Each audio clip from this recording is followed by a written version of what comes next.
don't know what happened. Okay. Oh, hi. This is the Ask Dr. Renee show. Technical difficulties, this is life. Okay, so this is the Ask Dr. Renee show. If you have never watched the show before, the show is here to motivate and inspire people to live the life you deserve. Because let's face it, you only got one chance. This is it. This is not a dress rehearsal. I want to definitely say this at the beginning of this show. I attended the funeral of one of our former guests on Saturday. Now, that just sounds so strange to me because she was not my oldest guest. Not that any of my guests have been old, but she was only 36. And but one thing I can say about Regine Straude of Soiree.com was that she lived the life she deserved. And she was a true example of making sure that you enjoy every day, do what you love, because for Pete's sake, we don't know when we won't be here tomorrow. So if you would like to, you can always go back and watch that episode of the show. She was on in April of 2015. And you know where you can archive all the shows on my website or on my YouTube channel and check that out. But may she rest in peace. She was amazing. And if you get to watch the show, you'll see that she had an amazing story to tell. She had written a book. I'm praying that it will be published so that we can all read it. She wrote 2 books, actually. And I hope they're both published so we can read it. And, she actually had a stroke June 1st, right after she had attended an event, which is just so crazy. So you can see on social media where she was, and then she had a stroke that same day. So rest in peace to Regine Straude. So today our guest is the very first guest I ever had on the Ask Dr. Renee show, Elvira Guzman. And I'm so excited because she's got a new book. So at that time she had 1 book. Now she's got 2 books. And she's got her own talk show that's been on for 2 weeks now. So I watched it again today. And so I'm really excited to hear all the great things she's doing because she's really an amazing person. So welcome to the show, Elvira. Thank you so much for having me, Dr. Ray. Dr. Renee, I'm so excited to be here. So let's get into it. First of all, for those that don't know you, just give your quick 30-second of who you are.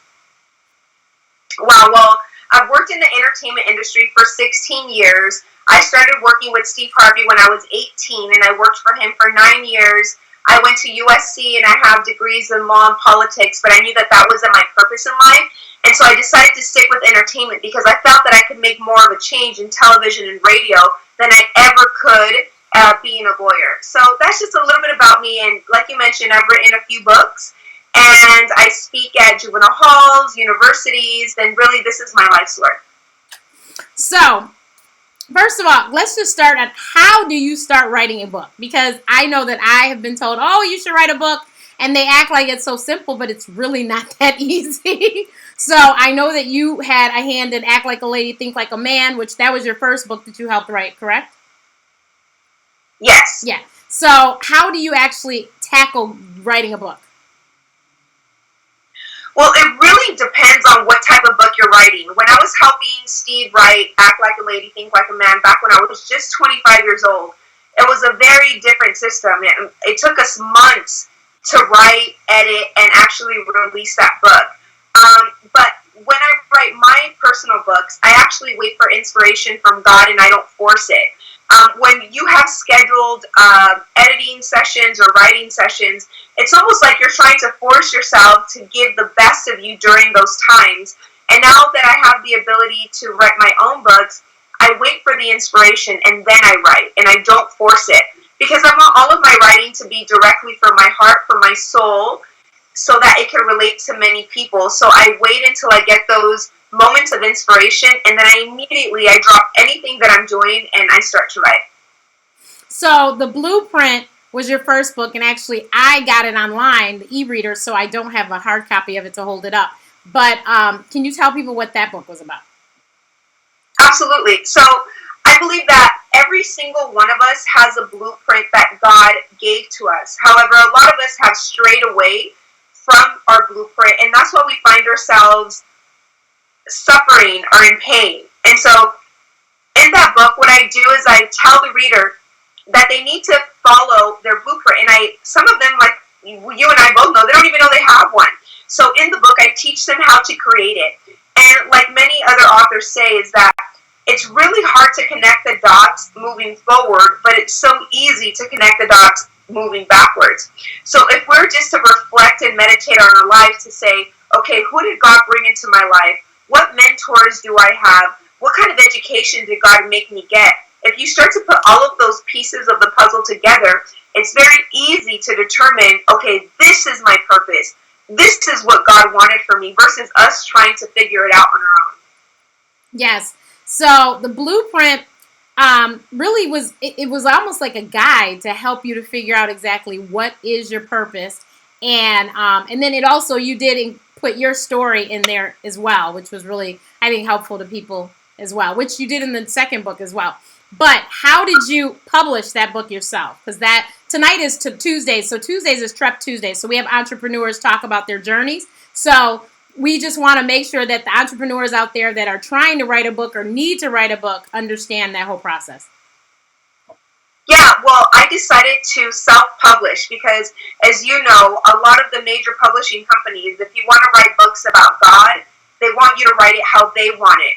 Or if you're trying to write about spirituality or anything to uplift your community, and you're saying things that they don't have in their history books, then they're going to veto it automatically.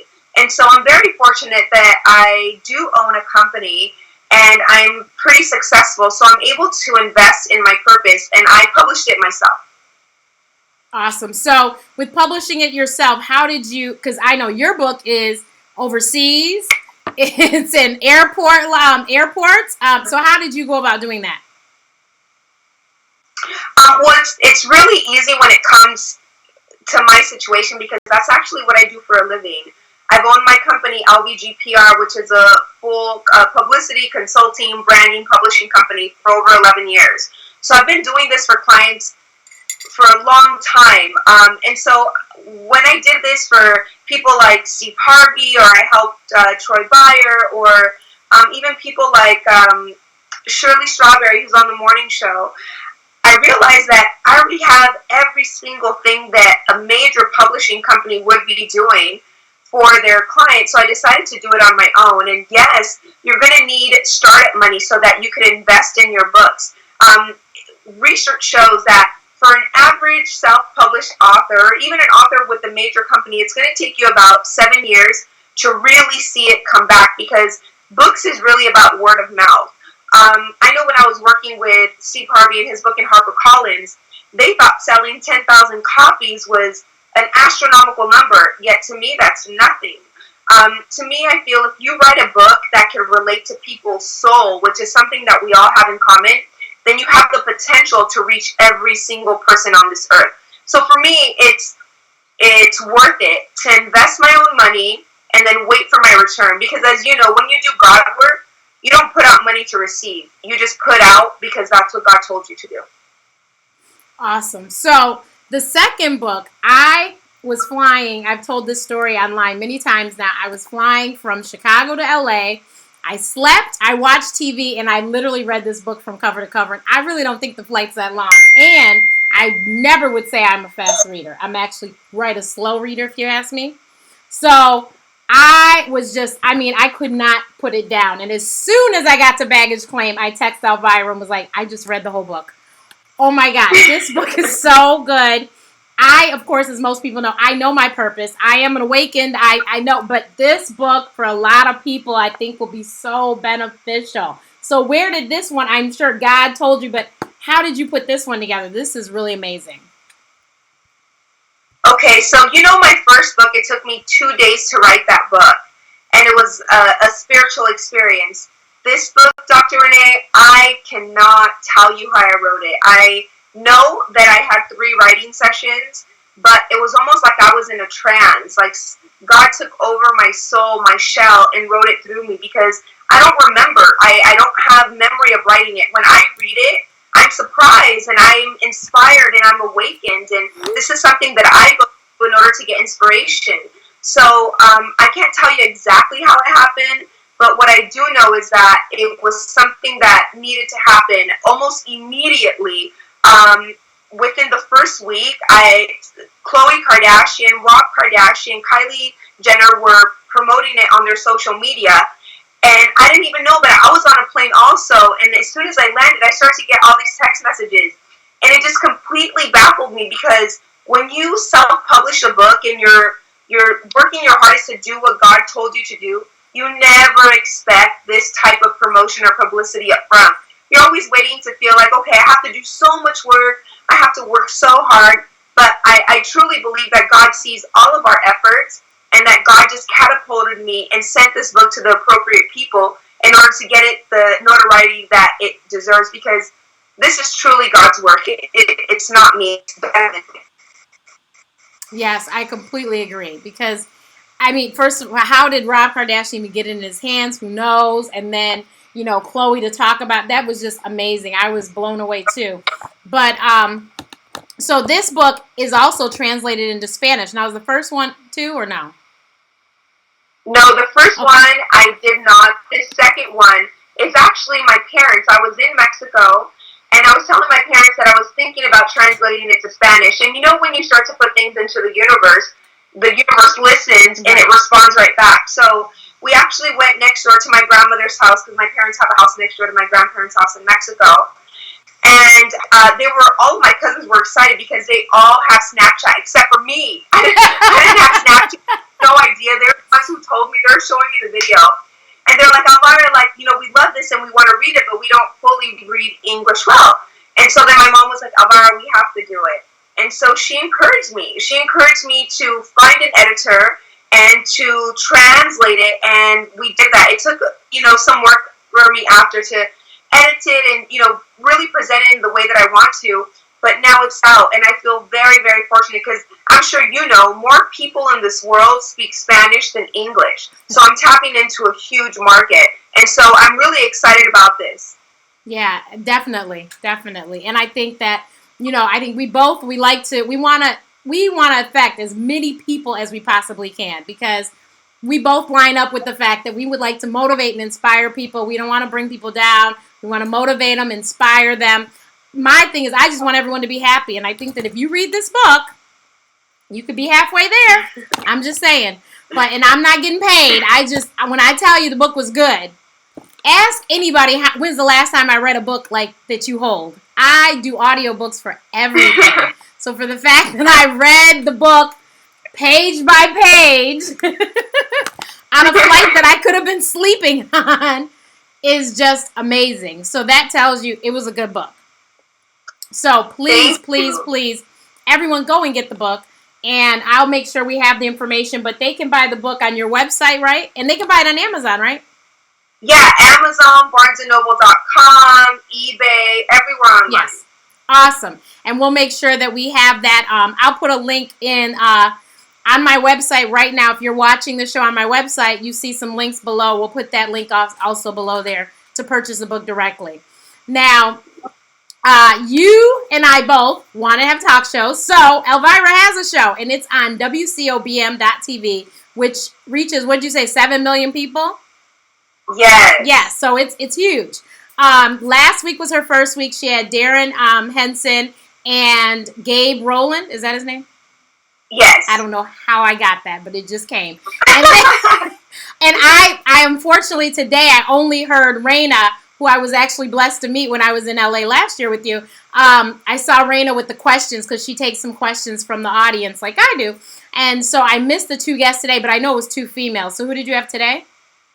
We had Michelle Epps and Yanitza Munoz. So she does half the show in English and half in Spanish, you guys. So it's really neat to watch. I actually watched probably about 15 minutes in Spanish, because since I came late, I just left it on. But definitely check out her show. But so tell me, how did that happen? Because all I know is I was in LA in February, and then a couple months later, you're like, okay, I'm shooting my pilot. I'm like, what? And she had a live studio audience. She got a very big person to executive produce it. You know, I love my executive producer, who happens to share the last name as me, my dear sister Alicia Matthews. But, you know, you had this big name producer. So how did you do all that? It's really about the topic that I discussed today on my show, is that thoughts are powerful. Whatever you meditate on, whatever you focus your mind on is going to manifest. So I had filmed the pilot at UCLA in April, and I had been pitching to shows like NBC, ABC, Fox, thinking that was going to be the right way, because that's the only thing that I knew, that my mentors taught me. never thinking that God had a bigger and better opportunity for me. So when I was in Mexico on vacation with my parents and seeing all my family, I get a weird phone number on my phone. And because I don't have any bill collectors, I answer. So I was like, hello, this might be money. And it was a huge opportunity. It was the executives from WCOBM TV. They told me that they had been watching me and that they had over 7 million viewers on their network and that they would love to have me on. And so I said that this is fantastic. I said, but can I also do my show in Spanish? Because I want to also reach that market. And Dr. Renee, I had never thought about that before. It was nothing that crossed my mind. But you know how when God just takes over you, and I think maybe because I was in Mexico, I was seeing what the potential was there and the need for them to also know what their purpose is, that it just came out. And she said, Elvira, for you, we'll do anything. We just want you to be on this network. And so we had a meeting as soon as I got back to LA. We set the first date and we got started. So I definitely believe it's God's intervention, it's divine order, because now instead of reaching people on an NBC or ABC just in the United States, where they have to watch me on TV, now I'm able to reach people in over 20 countries that the network reaches, over 7 million people, which an average TV show like The Real or Ellen, at max, they're at 3.5 to 5 million viewers. And so I felt that this was such a blessing, and I just jumped at the opportunity. And so here we are. Awesome. That is amazing. But yeah, so definitely everyone check out her show. It's on Tuesdays from 2 to 3 p.m. Pacific time. And then, so that is 4 o'clock Central and 5 o'clock Eastern. So check it out. It is great. And it's just like this show. It's just trying to help you to be a better you. So Elvira, I just have to ask this. So, because you are the coolest and one of the most down-to-earth people, and I mean, most of the people I know in LA, because I'm not going to deal with Hollywood people. So, the people I know in LA, right, exactly. The people I know in LA are very cool people, but how do you, because you're surrounded by these people with all this money and influence, how do you stay humble and stay true to yourself? First of all, it starts with my parents. My parents are very well off, and I was raised with a nanny. And they always taught me to respect the nanny just like I would respect them, and to respect my teachers just like I would respect them and their employees. So when you're brought up with this sense of humbleness, or your parents are telling you, you ain't got no money, we do, you know that you can't act out of character. And so, to be honest with you, this is just the way that I was raised. So it doesn't matter if I work with Steve Harvey or Lionsgate or the owner of Metro PCS. Elvira Guzman will always be the same. It doesn't matter how many titles or how much education I have. If there's an older person that needs to sit down and I have a seat, I will let them sit. If there's an older person that needs a cup of water or a cup of coffee, or for me to order their food, I'm not too big for that. So I definitely praise my parents for teaching me to be humble and to just serve people, because we're nobody and money is nothing. God doesn't care about that. Exactly. So where are you, what do you see in the future for your show? Wow. Well, my dream has always been to do a TV show for just 10 years. Dr. Renee, you've known me for a while. This was never something that was a dream of mine. This is just something that God told me I needed to do, because only 10% of people read books.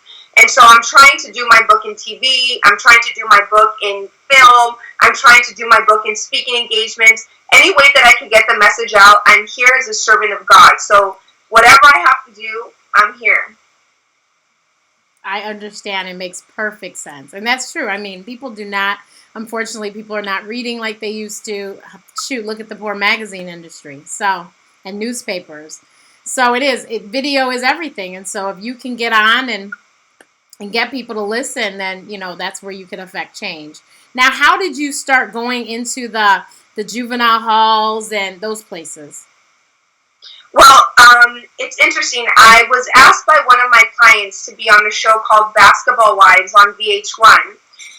And And immediately I said no, because I don't want to be associated with any negativity or any women fighting. But he assured me that our segment would be positive and that he was going to highlight me in a positive way, because he was going to be doing a presentation to Shawnee O'Neal, and he wanted me to be the main person because I've helped him with all of his tours. And so, me being incredibly shy, I finally said, okay, I'll do it. And so once the show aired, I got a tweet. This is the amazingness of social media, from one of my prior friends from high school. And she happened to be a person who worked at the juvenile hall in downtown LA. And she said she's seen me on the show and if I would like to be a speaker. And so I said, absolutely. I had never done it. And to be honest with you, I was really, really scared. I was petrified because I had never gone into a jail system like that to speak. I didn't know what I was going to encounter.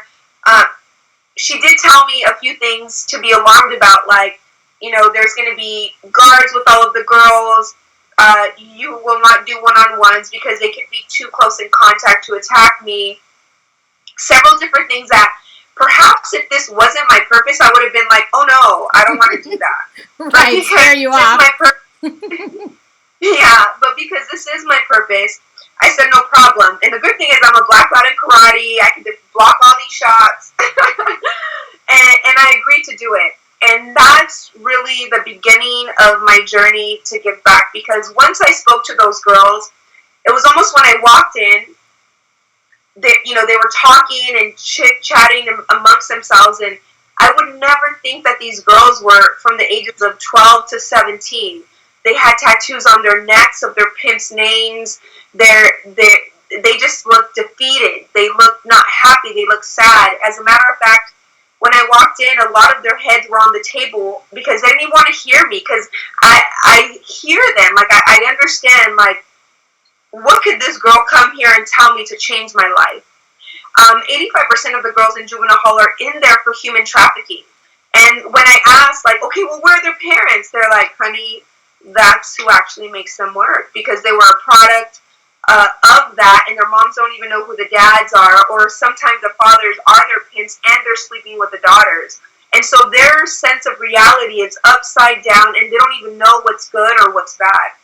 And so what really, really struck me is that once I spoke, I told them the worst of me that I don't share on these type of shows or on any other things, because I wanted them to know that I'm not better than them. We all go through negative things in our lives, and I wanted them to know that if I could get out of where I was, that they could get out of where they are.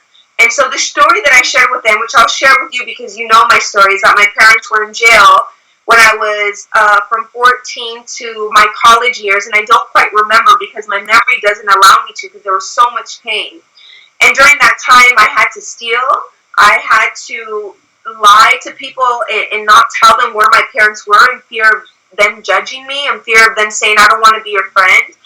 And I felt just terrible, and I would get in bad relationships, abusive relationships, just to feel some sense of love. And so once I shared my story with them, I started to see their heads rise from the tables, and I started to get their attention. And that's when they started to listen, that if I could get out of there, then they could get out of where they're at and go to a positive place. And since then, what I've done is I've taken tons of executives to the juvenile hall to speak, but not only to speak and share their stories, but to also give them an out, so that way once they're released, they don't have to go back to that line of work, that they could actually call my friend at NBC that could get them a job at Universal Studios. It doesn't matter about their record. It doesn't matter about their age, that they'll get them in, so that way they can provide themselves with an income, so that they don't have to work 20 to 30 times a day and not even make a quarter of what they're working. And so that's why that's how I got started working or speaking at the juvenile hall systems, and that's why I'm so passionate about it, because I know that all of these girls, it wasn't a choice.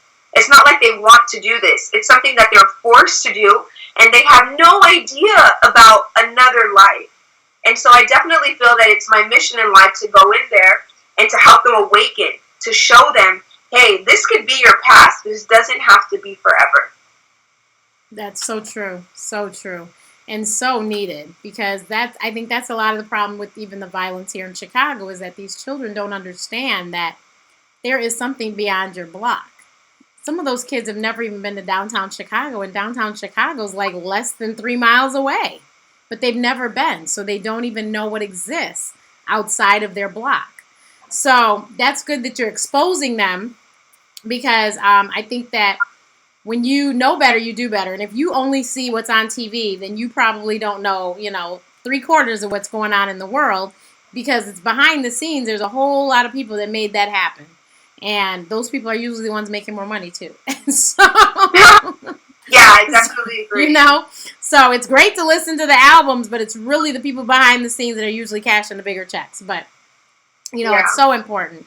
So important for the children. And I'm so glad that you do that, because that's awesome. Because you do have some really, some clients that have a name enough that really could affect, one of those children. They'd be like, wait a minute, he went through that, or she went through that. So that's really cool. So, yeah, and even if they're not my clients, Dr. Renee, I also reach out to them to make a change. I learned of the story of Danny Trejo, that he was in and out of jail until the age of 36.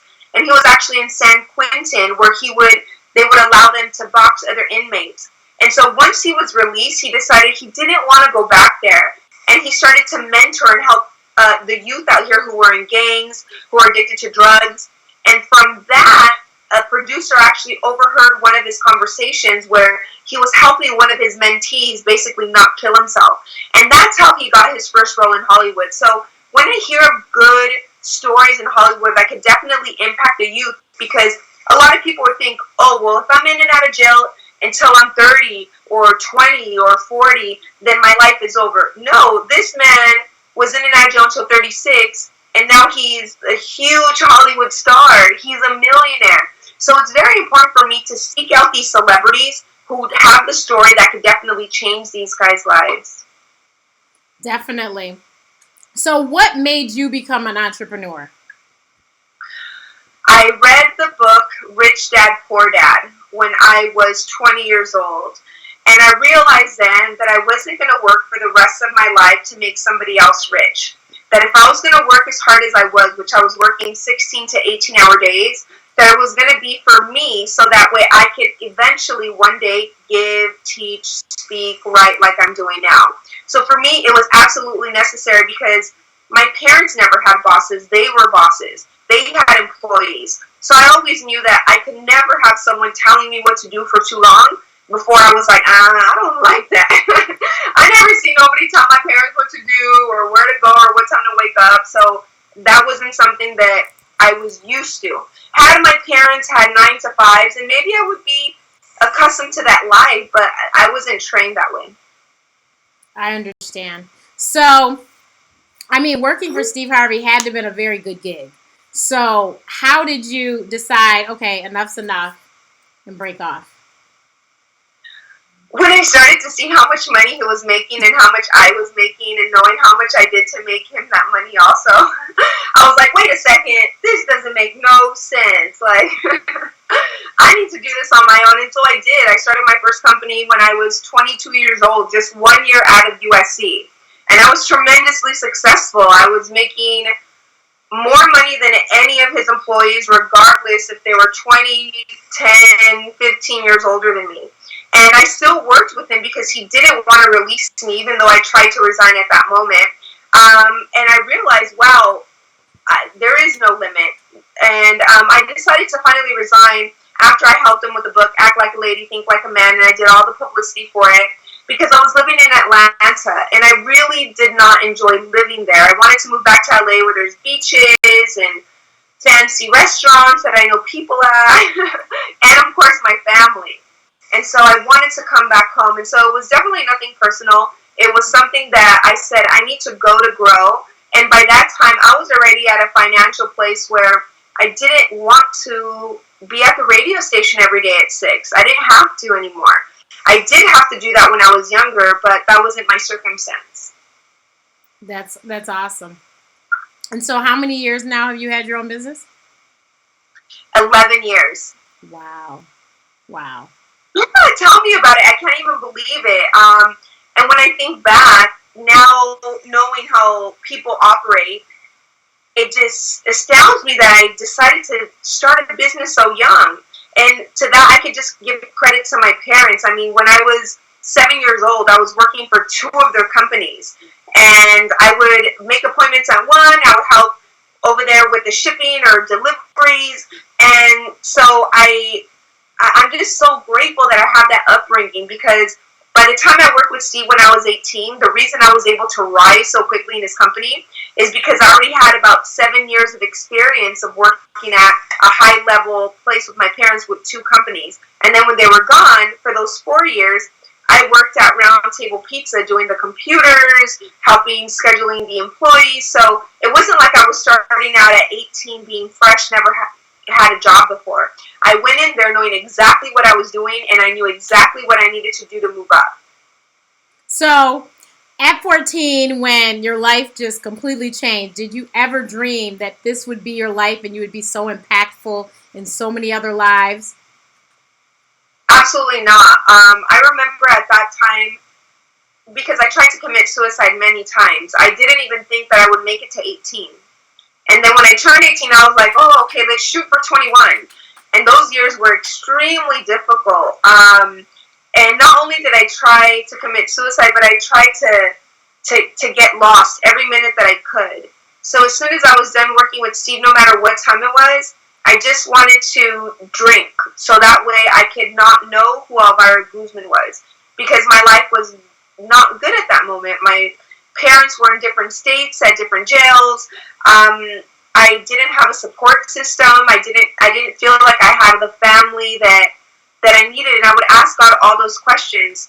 Now looking back, I realized that God did that to me so that I could build my strength, so that I could know that I could do everything and anything alone. I don't need parents to help me. It's nice to have them to help, but I don't need that any longer.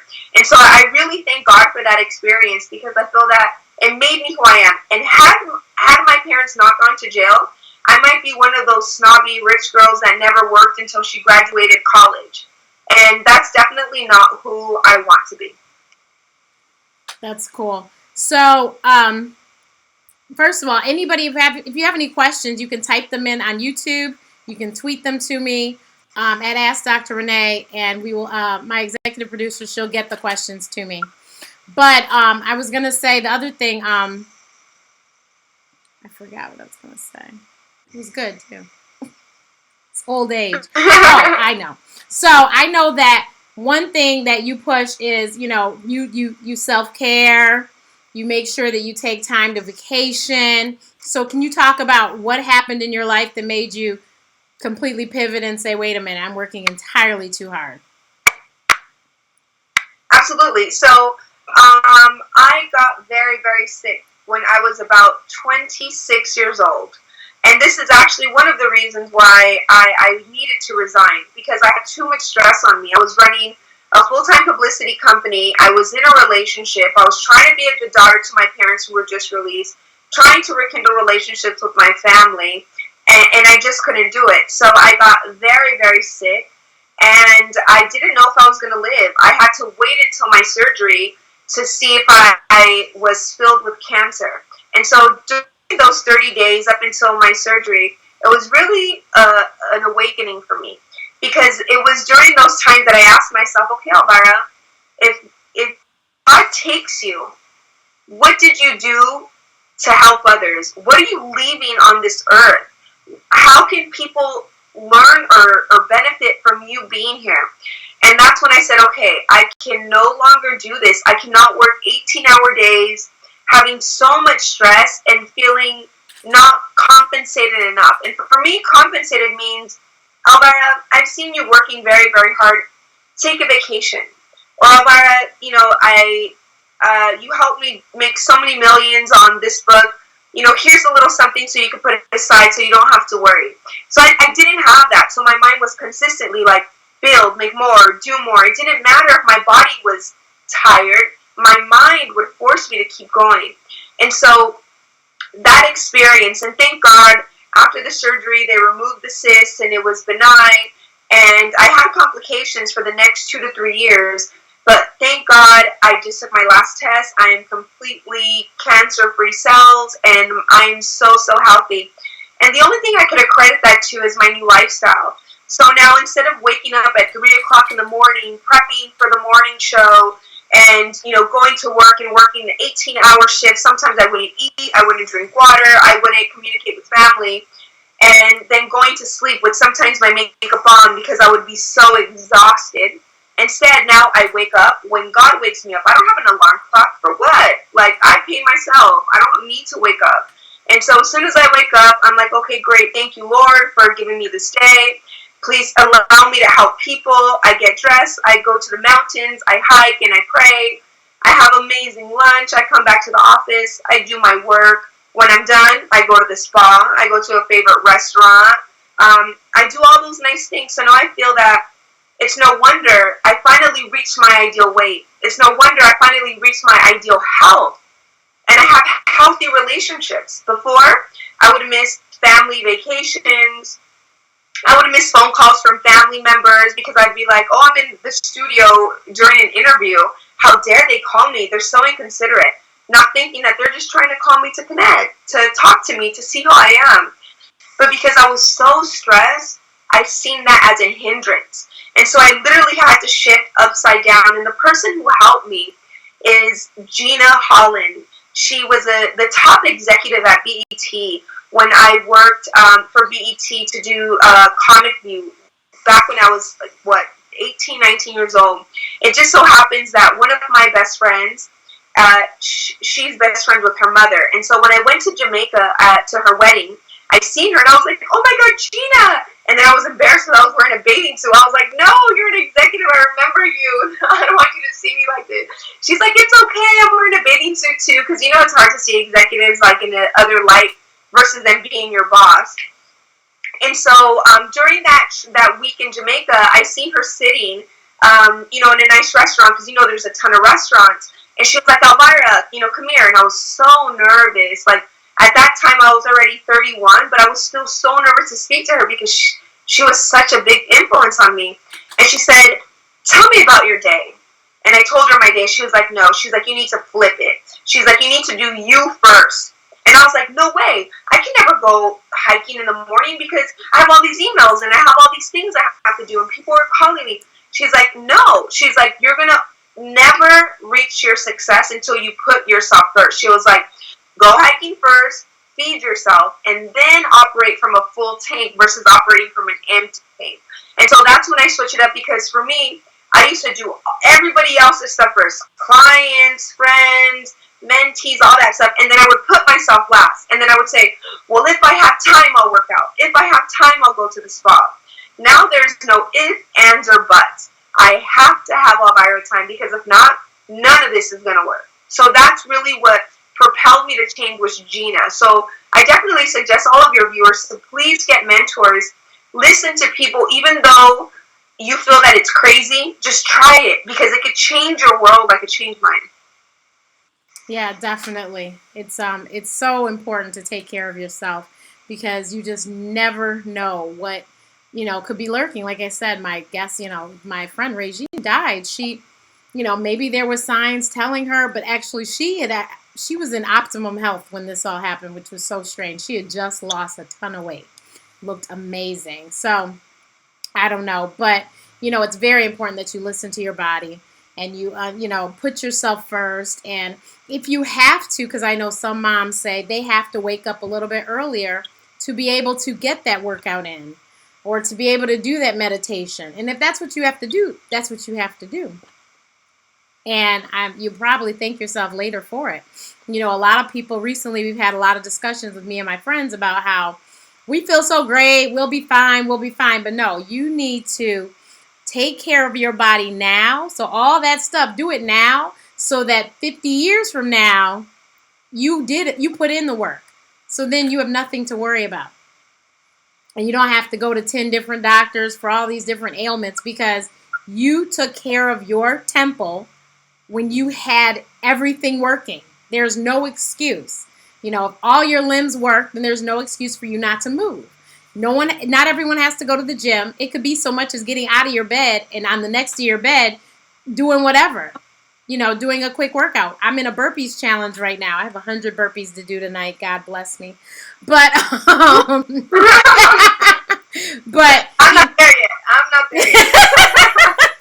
But yeah, I mean, do what you have to do. I did a push-up challenge where I was doing push-ups every night. So these things didn't require a gym.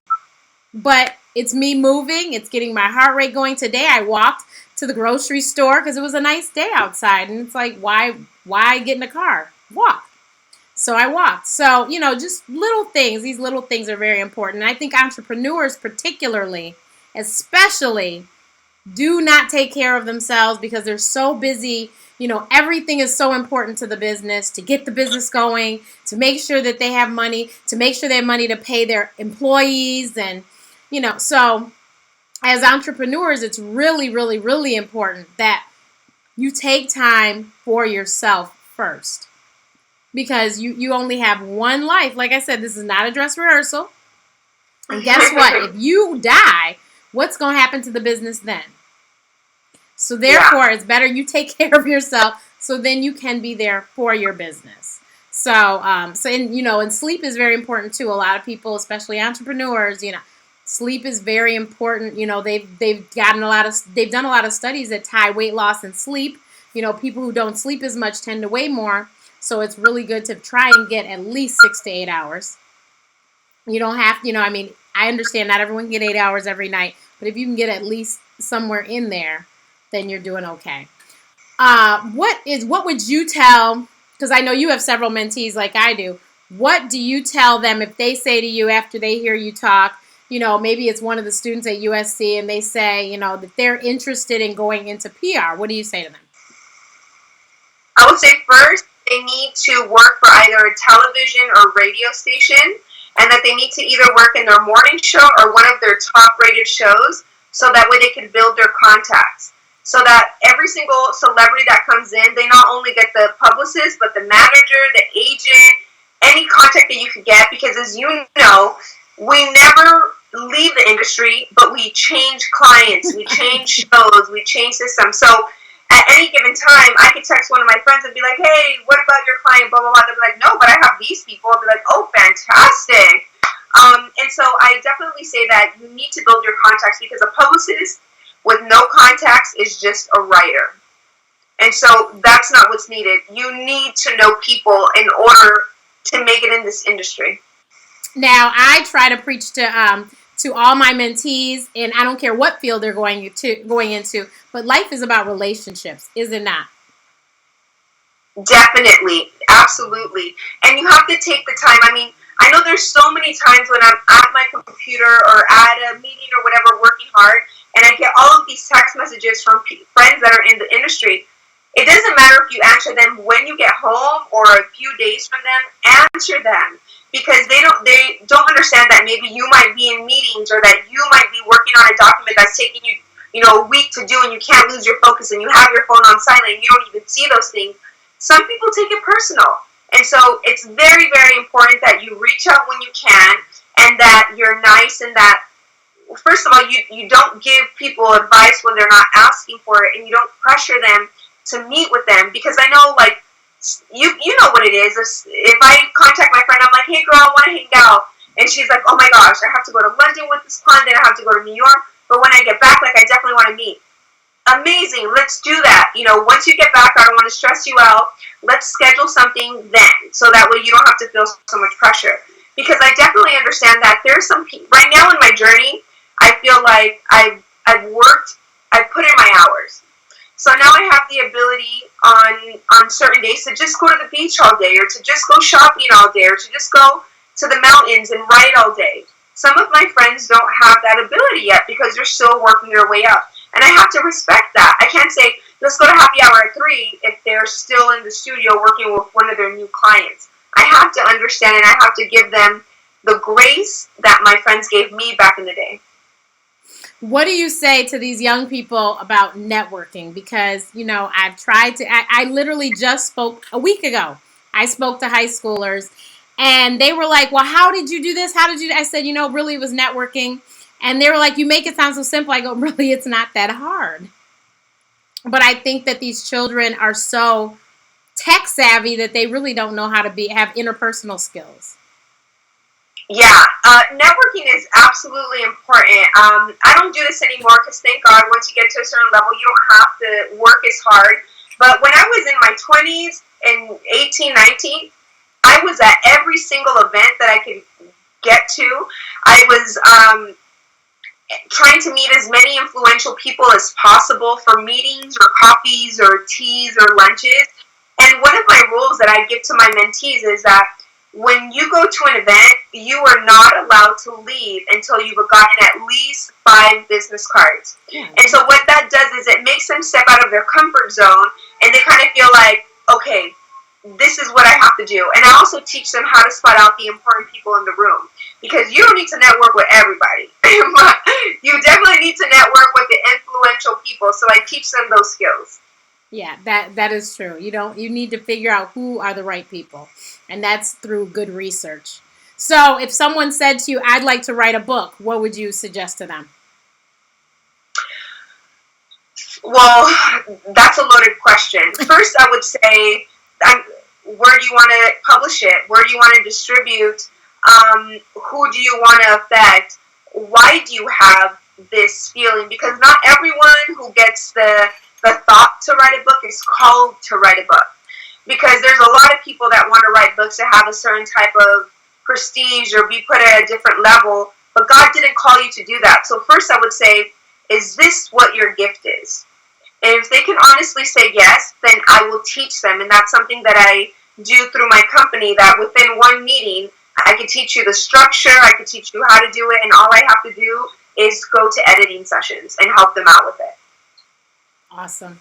Yeah, it's more than an ocean, and if you want a big publisher, then I was actually listening to the audiobook of Exponential Living, which is one of my former guests, Sherry Riley's book, and she said that she had been working on her book for 7 years before she got her publishing deal, and that means she had proposal after proposal after proposal that kept getting rejected by the publisher. So yeah, so that it's very, very, very important that you know exactly what it is you want to do, why you want to do it, because it can be a very taxing, process. It's not something that blink of an eye and it's done.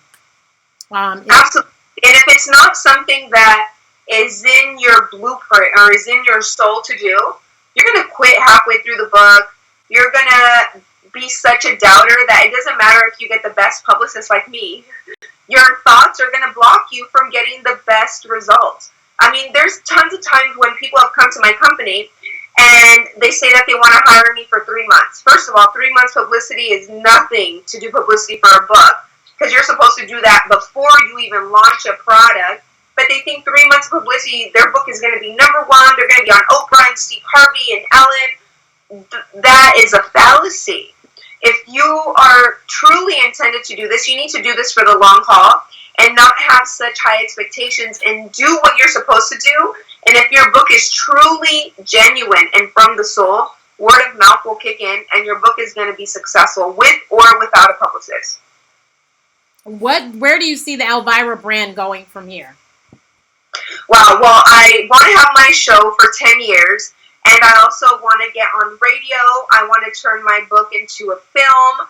I eventually hope that, my dreams are to have so much money that I'm able to just give it on my TV show. So eventually, once I get that budget, I want people to write in if they were recently diagnosed with cancer and they have to leave their job for 6 months, but they don't have a savings account, and I can just write them a check. Or if they want to start their first church, but God gave them the calling and they've been a mechanic their whole life and they don't have money. I want to have enough money to buy them their first church once I feel that, okay, you've read the Bible, you've done your due diligence, and now I know you're going to be successful. Now here's the blessing.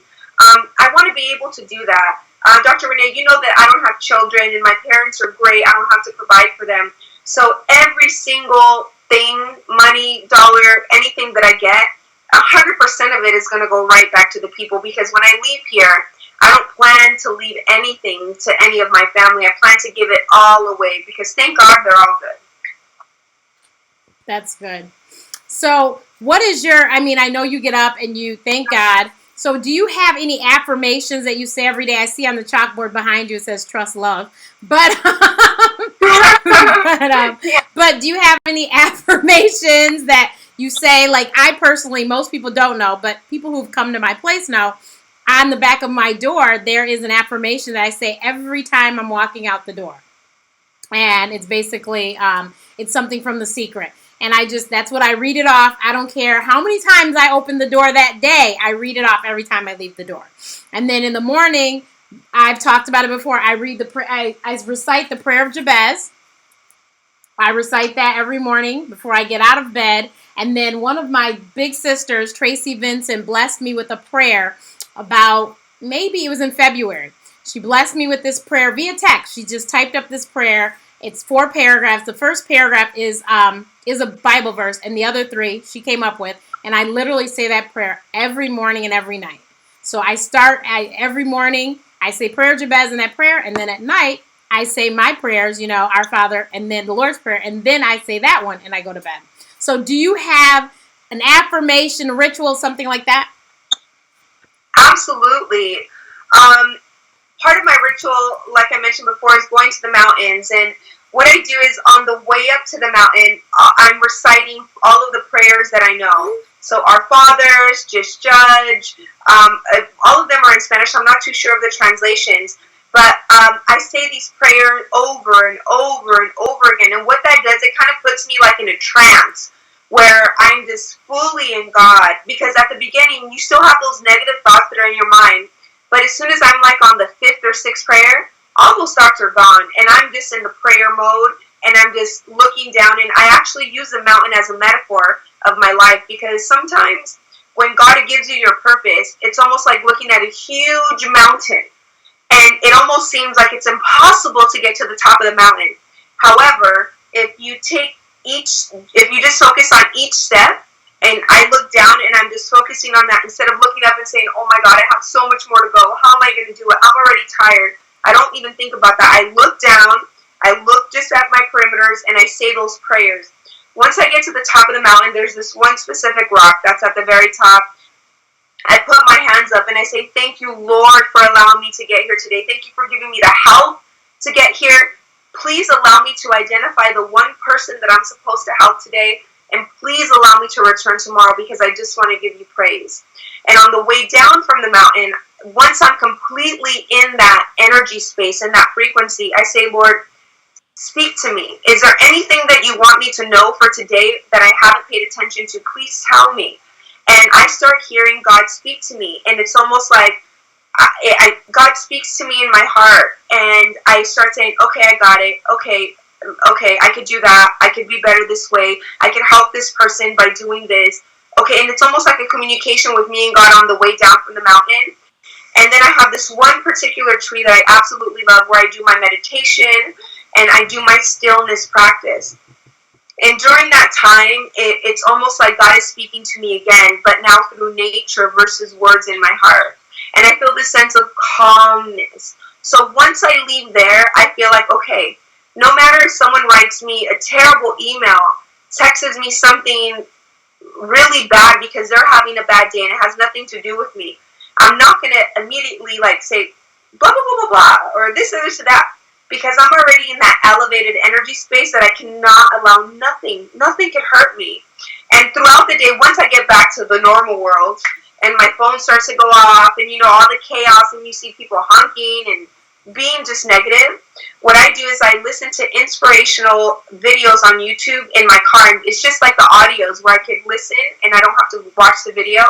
And I listen to that the whole way there because what I found is that when I listen to radio, those songs bring me down, and the energy and frequency that they were created in does not match my energy anymore.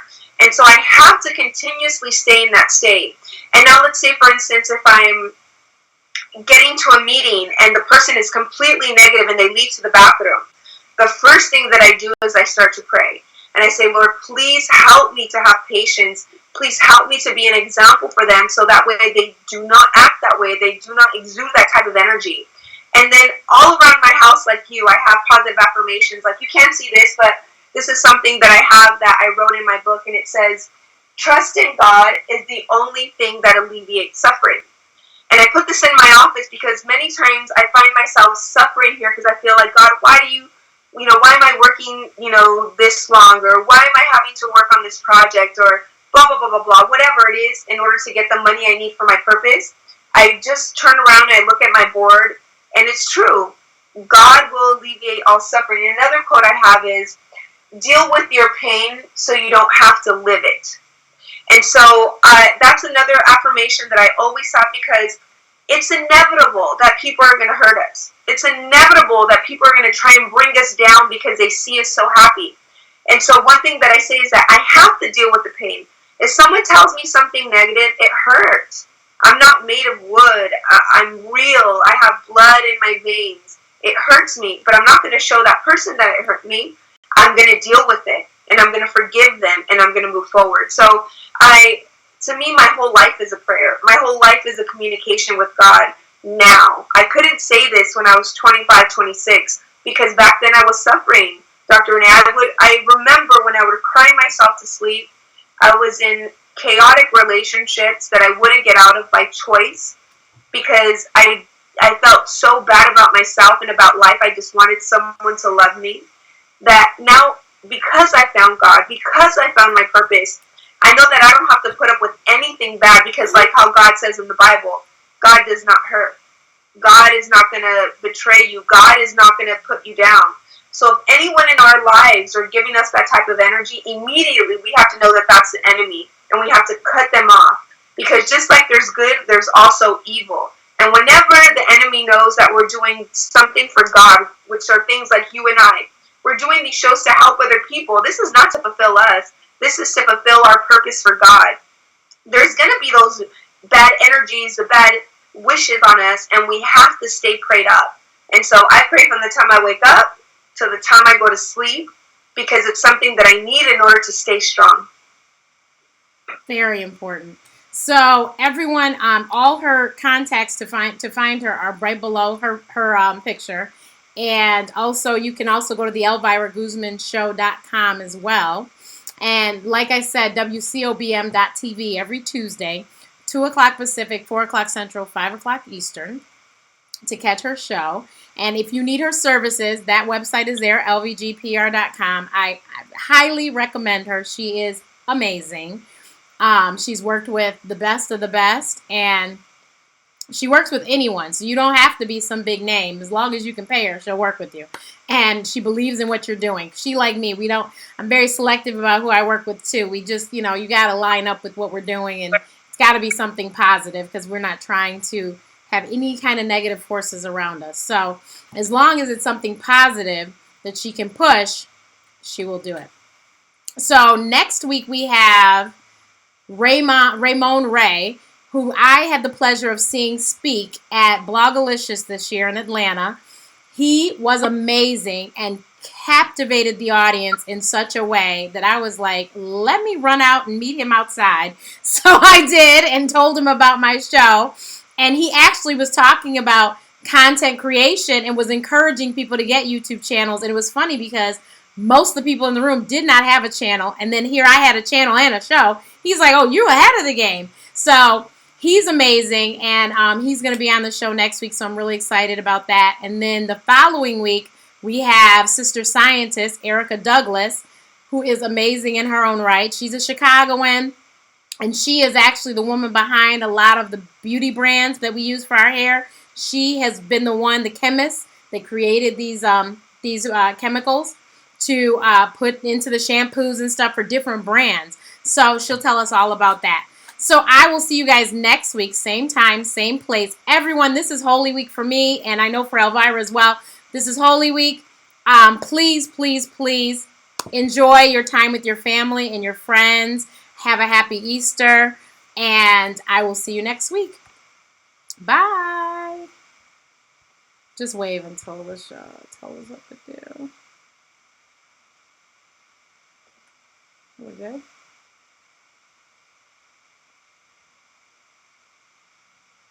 Hold on. Sure, she said it by now.